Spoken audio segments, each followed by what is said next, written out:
The story of Buddhism begins before the Buddha's birth, when Queen Maya dreamed of a white elephant entering her side, a vision interpreted as a sign that her son would become either a great king or a world-changing spiritual teacher.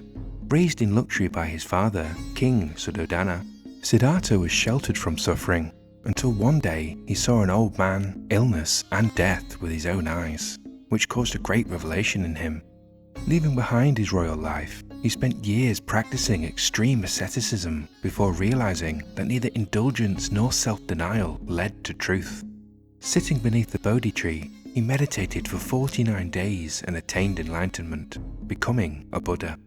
He then spent the rest of his life teaching the middle way, the Four Noble Truths, and the path to liberation from suffering. After the Buddha's death, around 483 BCE, his teachings did not remain in one place. The small community of monks and followers he left behind began to grow rapidly, spreading outwards across the plains and kingdoms of northern India.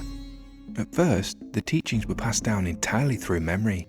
Monks gathered together, reciting the Buddha's words aloud in vast communal chants. These gatherings became known as councils, where the early Sangha attempted to protect the teachings from being forgotten or changed. But as centuries passed, Buddhism evolved. Different groups of monks began interpreting the Buddha's teachings in different ways. Some focused intensely on meditation and monastic discipline. Others explored profound philosophical questions about consciousness, reality, and emptiness. Gradually, many different schools of Buddhism emerged across India. Among them, one tradition sought above all to preserve what it believed were the earliest teachings of the Buddha. This school became known as Theravada, the teaching of the elders. Theravada emphasized discipline and direct insight into the nature of suffering.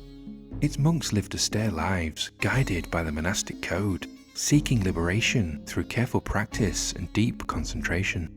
But another movement slowly began to emerge, a movement that would radically reshape Buddhism, Mahayana, the Great Vehicle.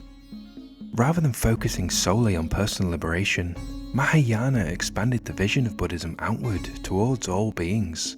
At the heart of Mahayana stood the Bodhisattva, someone who seeks awakening not only for themselves, but for the liberation of all living beings. Compassion became just as important as wisdom.